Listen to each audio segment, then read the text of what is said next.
Peace be with you.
And with the world feeling like a political and ideological combat zone, this is tough. We seem to have forgotten that even when we're utterly alone, we're connected to one another by something greater than group membership, politics, and ideology, that we are connected by love and the human spirit. No matter how separated we are by what we think and believe, we are part of the same spiritual story.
Everyone, please join me in the opening sentences. You see this goblet, action, the Chai meditation master. For me, this glass is already broken. I enjoy it. I drink out of it. It holds my water admirably, sometimes even reflecting the sun in beautiful patterns. If I should tap it, it has a lovely ring to it. But when I put this glass on the shelf and the wind knocks it over, or my elbow brushes it off the table and it falls to the ground and shatters, of course, when I understand that the glass is already broken, every moment with its precious.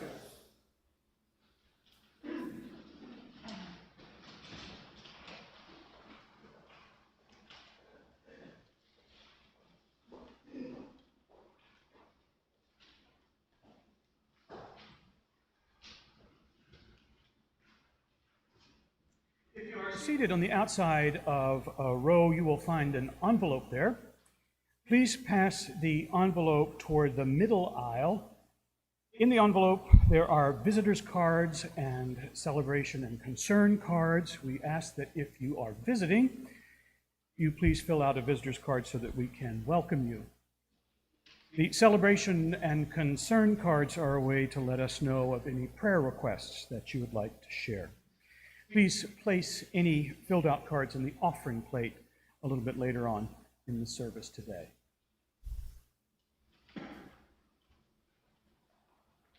A reading from the Gospel of St. Mark, beginning at the 13th chapter, the first verse. As he came out of the temple, one of his disciples said to him, "Look, teacher, what large stones and what large buildings." Then Jesus asked him, "Do you see these great buildings? Not one stone will be left here upon another. All will be thrown down."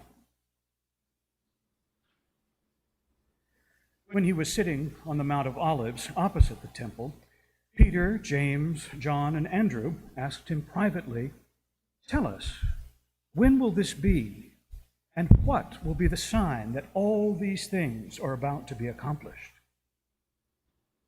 Then Jesus began to say to them, "Beware that no one leads you astray. Many will come in my name and say, 'I am he,' and they will lead many astray.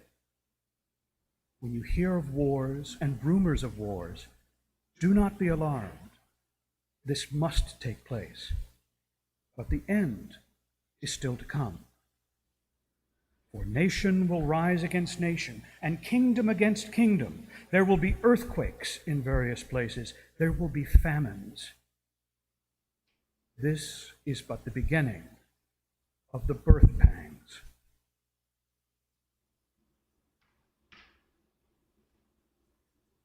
These are our sacred stories. Thanks be to God.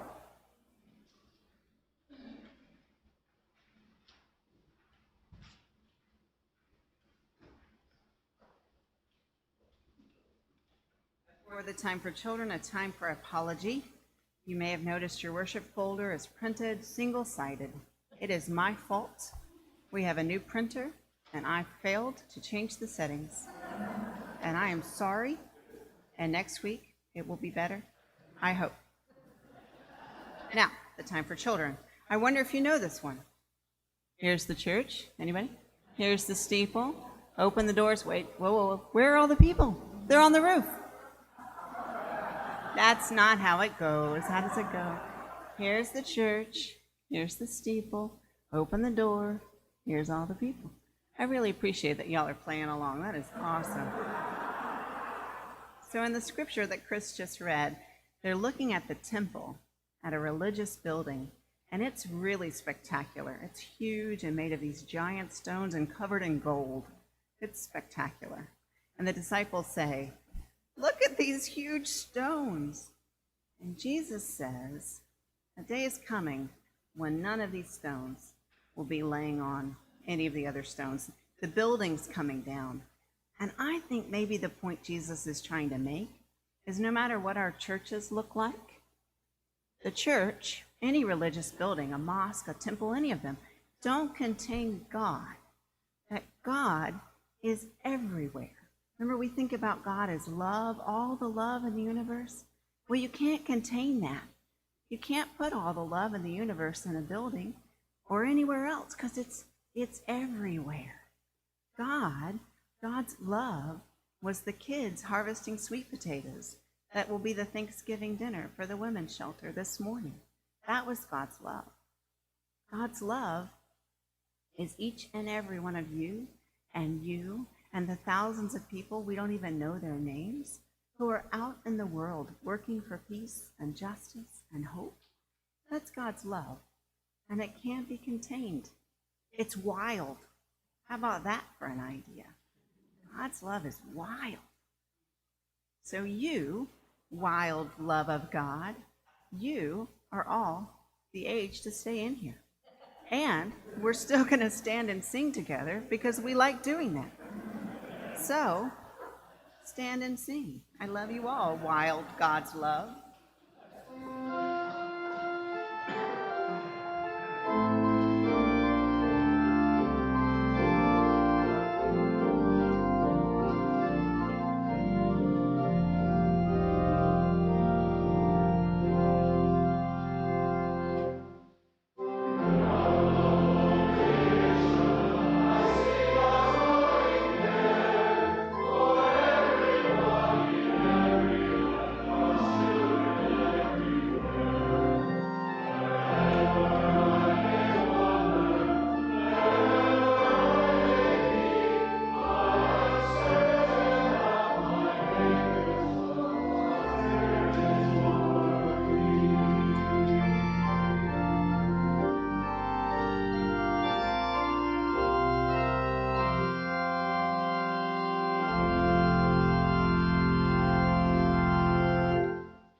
During worship planning this week, as we considered possible readings for the Unison Confession, I was particularly drawn to the writings of Pema Chodron, an American woman who is an ordained Tibetan Buddhist nun and director of Gampo Abbey, a Western Buddhist monastery in Nova Scotia, Canada.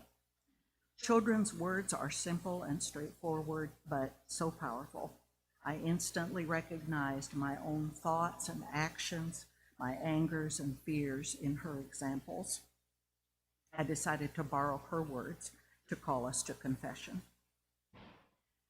Things falling apart is a kind of testing and also a kind of healing.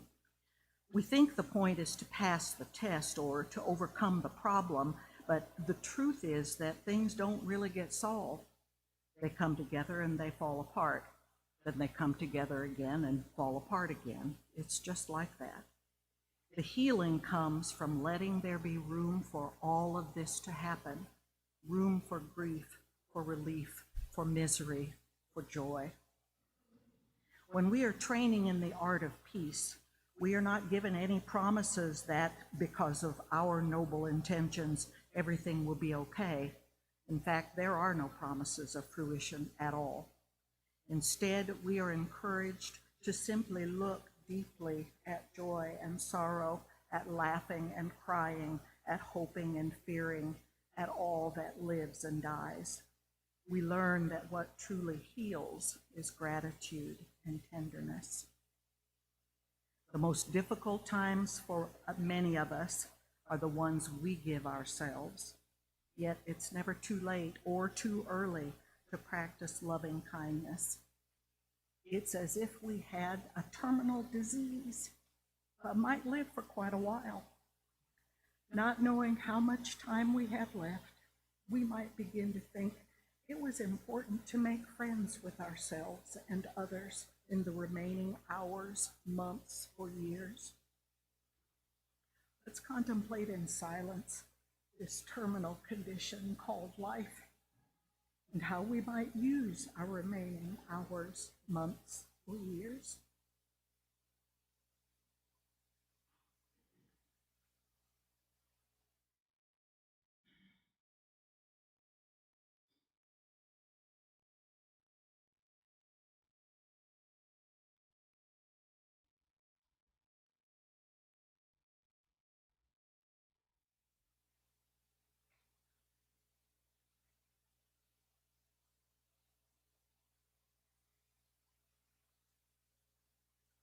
Lord, hear our prayers.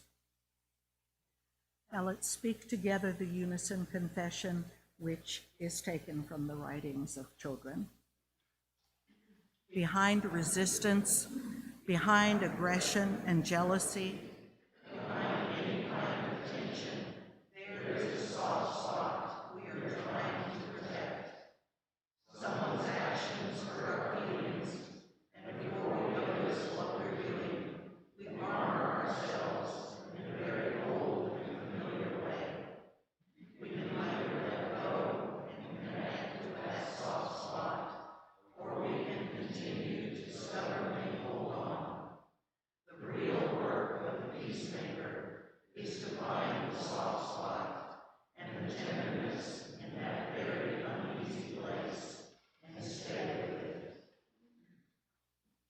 and finally, these words of assurance. When you open yourself to the continually changing, impermanent, dynamic nature of your own being and of reality, you increase your capacity to love and care about other people and your capacity to not be afraid. You're able to keep your eyes open, your heart open, and your mind open. And you notice when you get caught up in prejudice, bias, and aggression. You develop an enthusiasm for no longer watering those negative seeds from now until the day you die.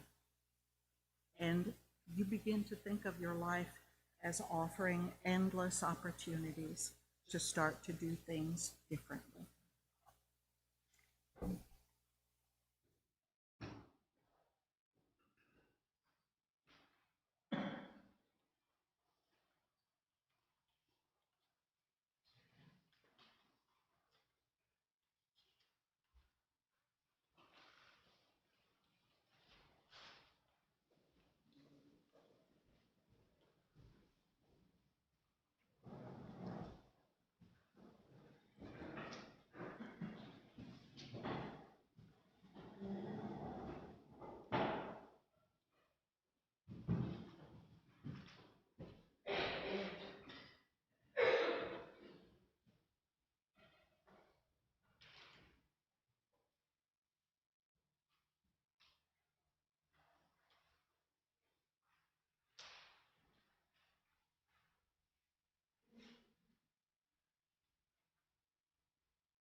If you were here last week and you took a stone home, has it been speaking to you?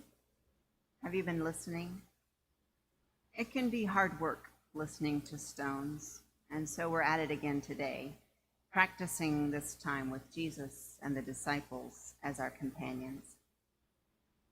Just before this morning's lection, at the end of Mark chapter 12, we read, "As Jesus taught, he said, 'Beware of the religious leaders who like to walk around in long robes and be greeted with respect in the marketplaces, and to have the best seats in the synagogues and the places of honor at banquets.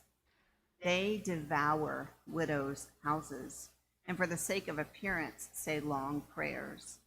They will receive the greater condemnation.'" Jesus sat down opposite the treasury and watched the crowd putting money into the treasury. Many rich people came and put in large sums. A poor widow came and put in 2 small copper coins, which were worth a penny. Then he called his disciples and said to them, "Truly I tell you, this poor widow has put in more than all those who are contributing to the treasury. For all of them have contributed out of their abundance, but she, out of her poverty, has put in everything she had, all she had to live on." Jesus is standing in the temple courtyard with his disciples shortly after asking them to notice a widow who is surrendering her last 2 coins to the temple treasury. I think we need to notice her too. This widow needs our focused attention before we will be able to hear the stones of our lection. It's only been a couple of days since Jesus was turning over tables in the temple and declaring that the religious leaders had made the temple a den of robbers and thieves. And now Jesus, with his disciples, sits opposite the treasury watching the crowd put their money in. When the widow arrives and gives to the point of impoverishment, she gave her last 2 coins, all she had to live on. Throughout church history, this widow's giving has at times been held up as an example of charity, the way we should all give. But Jesus' attitude appears more one of despair and indictment. This is an insider critique. Jesus and the disciples are all Jewish. Jesus knows that the religious leaders of his time, much like the religious leaders of our time, have strayed from the calling of God. The First Testament is replete with the theme of God's concern for the widows and the poor, and the responsibility of the people of God to care for the poor. In Deuteronomy 10, for example, we read, "For the Lord your God executes justice for the orphan and the widow." In Isaiah, it becomes clear that this mission of care and justice is not being carried out. "Your princes are rebels and companions of thieves. They do not defend the orphan, and the widow's cause does not come before them." And then, as you heard, Jesus says, just before noticing the widow, that his own religious leaders devour widows' houses. Inside the temple, Jesus asked the disciples to notice the widow. And when the widow leaves, so do Jesus and his disciples. The disciples are noticing, perhaps not the oppression of the widow, but rather the splendor of the temple. Once they're outside, one of them says, "Look, Rabbi, what large stones and what large buildings." Josephus, a first-century historian, noted that the Jerusalem temple of Jesus' day was truly magnificent. The temple's retaining walls were composed of stones 40 feet long. So much gold covered the outside that anyone who gazed at the walls in bright sunlight risked being blinded. No doubt it was impressive, but Jesus is not impressed. "Do you see these great buildings?" he asks. Of course they see them. The disciples just pointed them out to Jesus. No, Jesus says, do you really see them? Do you see what they represent?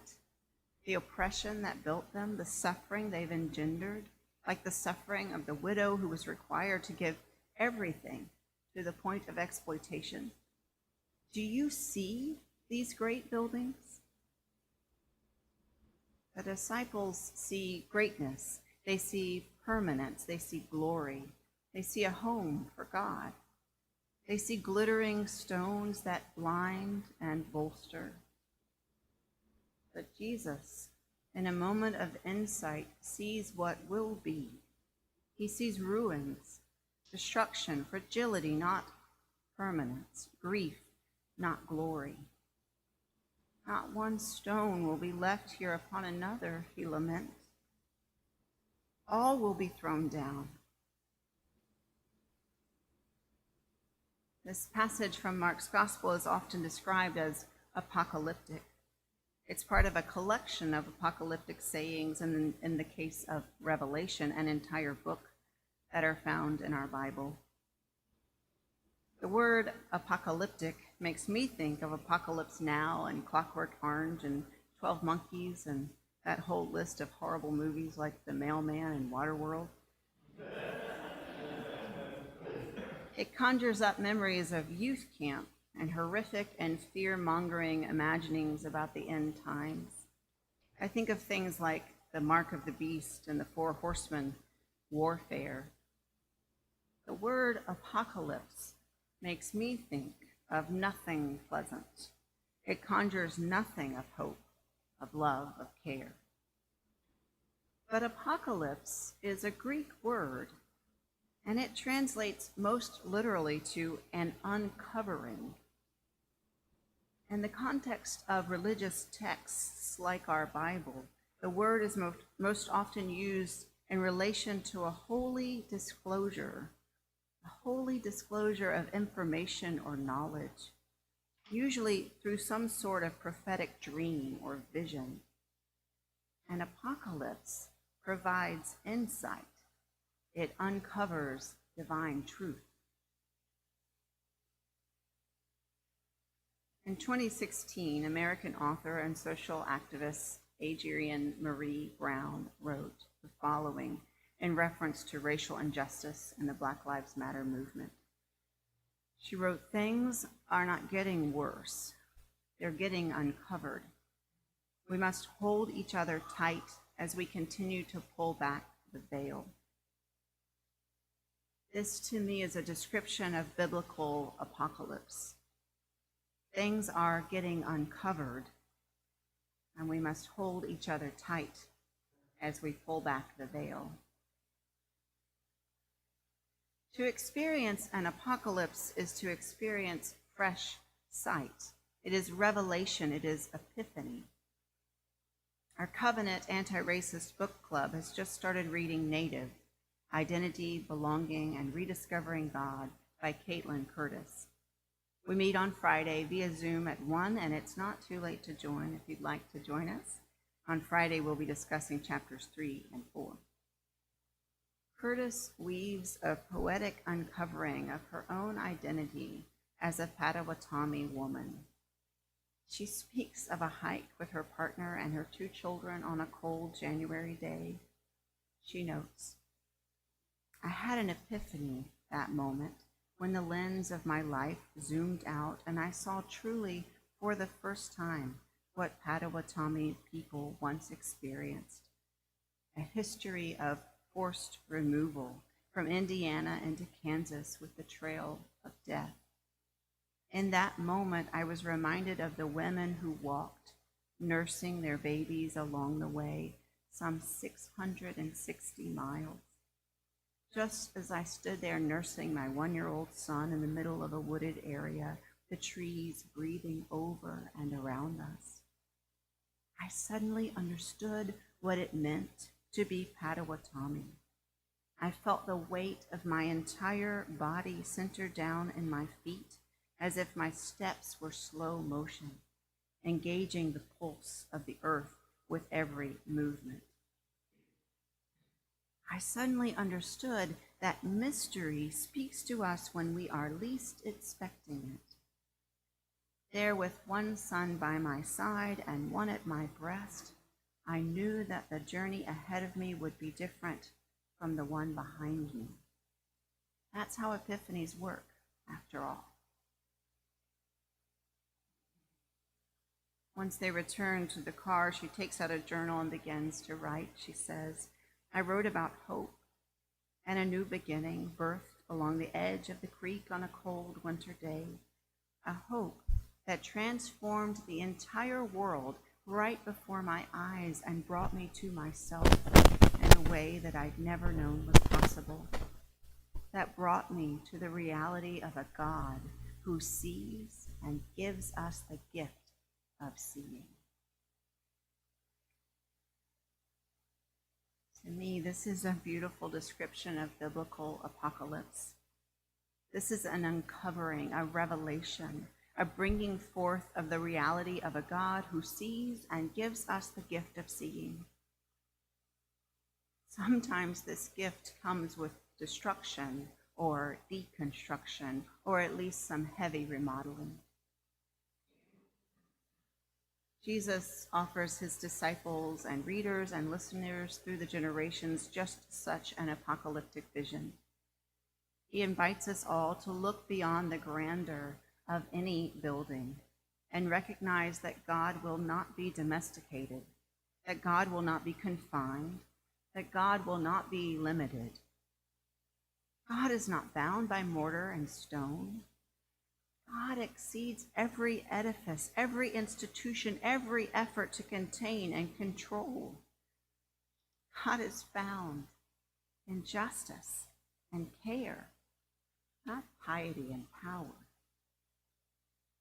God is all the love in the universe, love let loose and untamable, wild love in the world.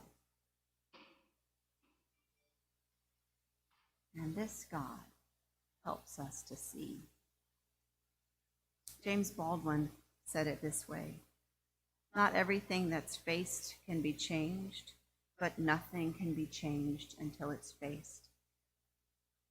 And so we need an apocalypse. Not the kind we think of in modern culture, but a biblical apocalypse, an uncovering, a revelation. There are many reasons to despair. We could let exhaustion keep us from ever even making an attempt. But Jesus begs us to notice that there's work to be done and that we must join in the work. We are called to hold each other tight and to allow the veil to part and the walls to fall. This is the way of peace. This is the way of hope and healing, the way of embodying God's love on earth.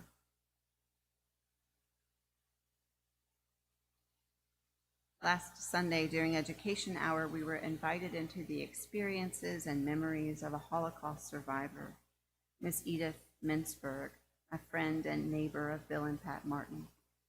And then after worship, many of us walked to the Holocaust Museum.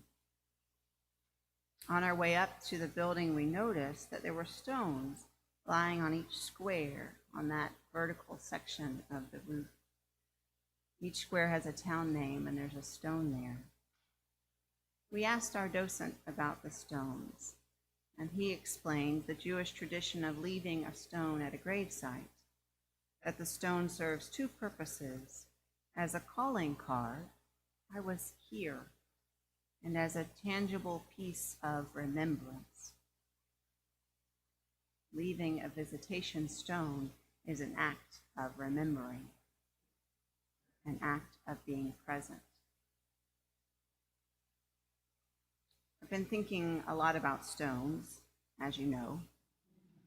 I didn't plan to talk about stones last week, and even though they're part of this Sunday's lection, I didn't plan to talk about them today either. And yet here we are, because my stones won't be quiet. I told you they're everywhere. In my car, piled on shelves, covering the top of the dryer, found mostly before the clunking brings me running to excavate them. Last week I took a new one home. It's lovely, black with a white line. It's been the loudest. It's a bit hard to make out what it's saying, but it's something about what makes for peace. And it's not grandeur or glory. It's grit and compassion. It's uncovering, apocalypse, revelation, epiphany. Not everything that's faced can be changed, but nothing can be changed until it's faced. We have much to face, and change is possible. Peace is ever before us and in us. We must notice the injustice before we can change it. The stones that were left from last week have been gathered, and here they are, but they're ready to be spread out once more. Maybe there's a stone you need to take today. Maybe there's something you need to construct. Maybe there's something you need to tear down. Maybe there's something you need to notice or return to noticing. If a stone or two will help, take as many as you need. Maybe you need to take a stone that you will leave as a calling card, as proof that you're here.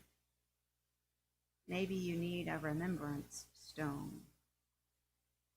Maybe you need a stone that will begin to pave a new path of peace that you will walk, having had your own apocalypse, your own uncovering of the way forward.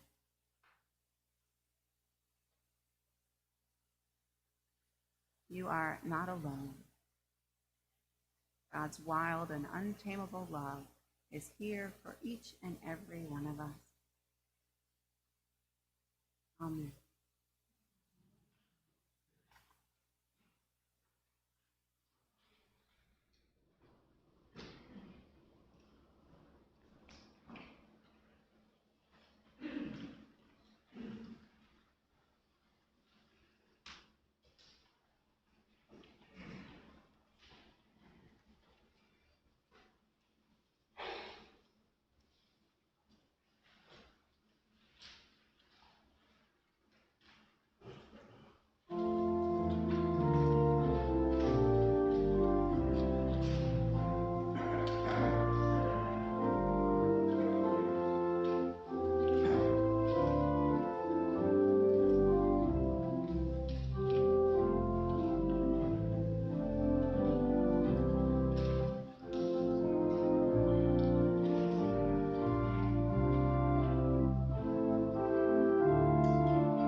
Will you pray with me? Loving God, hear my prayer. I pray compassion for all those who mourn or who are sick. I pray strength for their caregivers and those who love them. I pray hope for my brothers and sisters who are refugees, the persecuted, and the marginalized.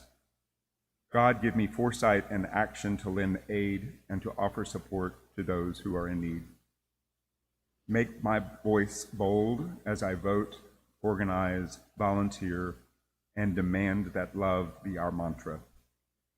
Make my hands strong as I do the work of justice to dismantle systemic racism, confront white supremacy, and do the work of peace. I pray for cooling breezes and blue skies. Clear the air and give me strength to make the changes I must to protect our fragile planet. I pray a prayer of thanksgiving for health, for community, for beauty, for peace, for love of the earth. Pour compassion on me, and may my actions live that compassion to all I meet. I pray in your holy name, the name that is love. Amen.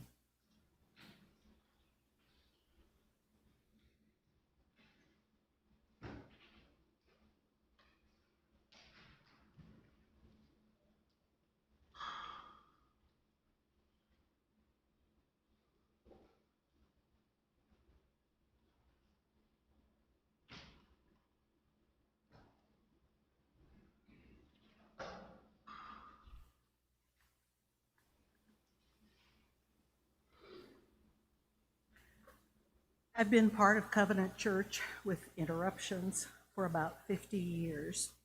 Yikes. I began attending when I came to Houston to visit just for a while in 1972, having just graduated from the University of Iowa and not knowing what to do next. My older sister, Pat Long, who's now deceased, was living here, lonely for family, and I was at loose ends.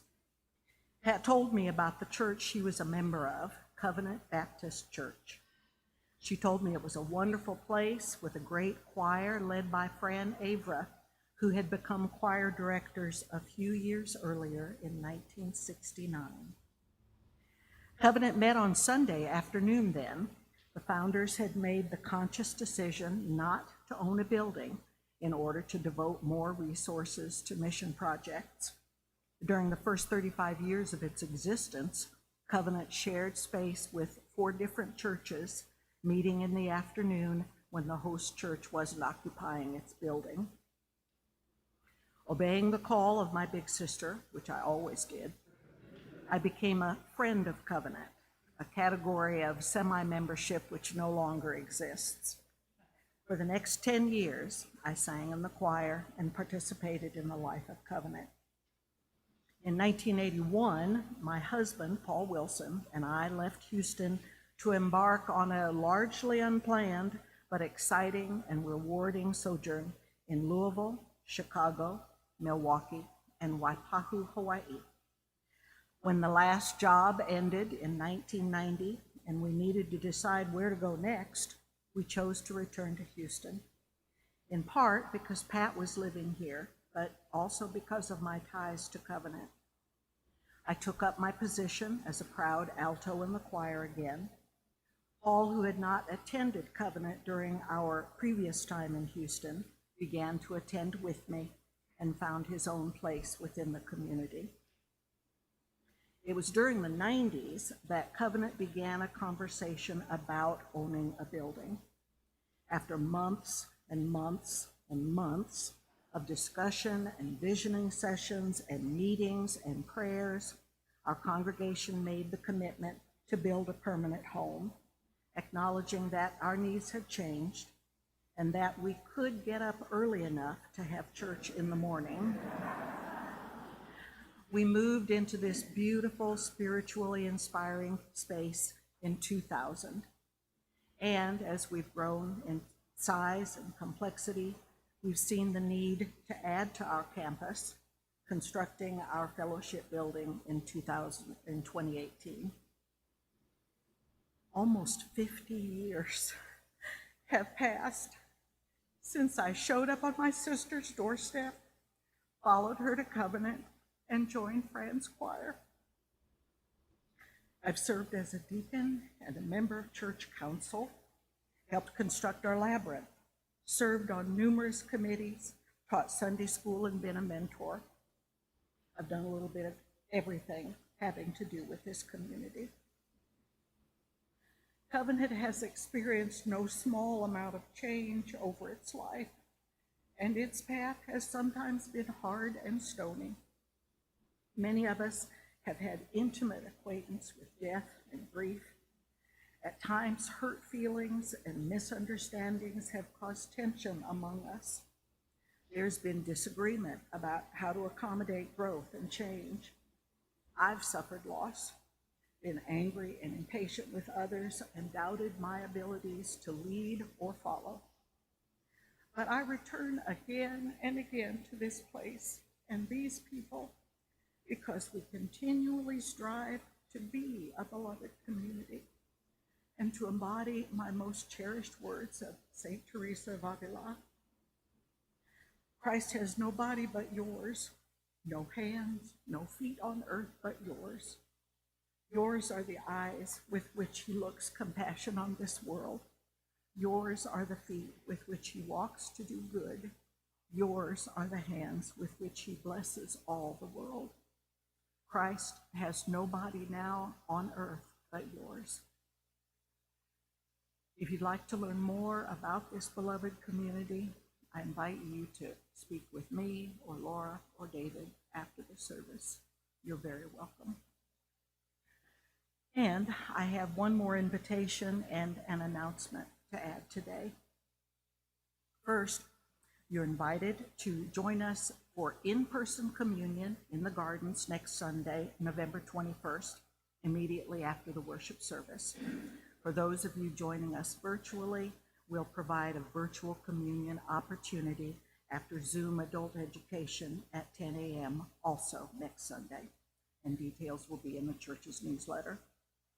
And secondly, we continue to provide several opportunities to gather virtually through the week. Beginning this week, we will no longer offer the deacon-sponsored community group on Thursday evenings. We will continue to provide the deacon-sponsored community group that meets in the morning at 10 a.m. For details of all of our virtual gatherings included in the community group, including the community group, lectionary lab, and book club, go to the members section of the website and click on the online gatherings rectangle on the right. And details will also be in this week's newsletter. You're very welcome today.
Please stand in body or in spirit and join me in the prayer of dedication. Lord, make me an instrument of your peace. Where there is hatred, let me sow love. Where there is injury, pardon. Where there is doubt, faith. Where there is despair, hope. Where there is darkness, light. Where there is sadness, joy. O divine Master, grant that I may not so much seek to be consoled as to console, to be understood as to understand, to be loved as to love. For it is in giving that we receive, it is in pardoning that we are pardoned, and it is in dying that we are born to eternal life. Amen.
Please join me in the affirmation of faith.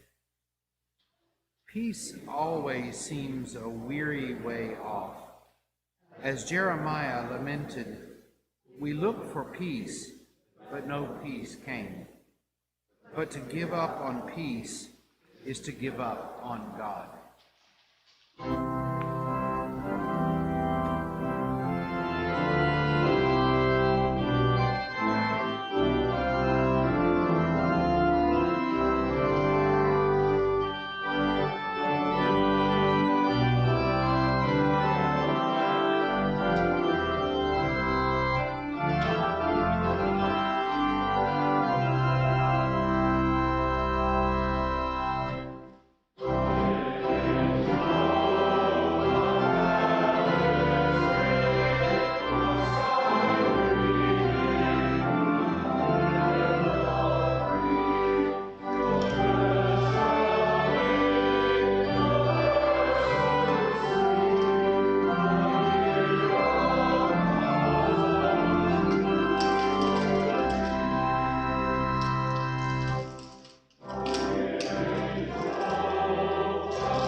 And so go in peace.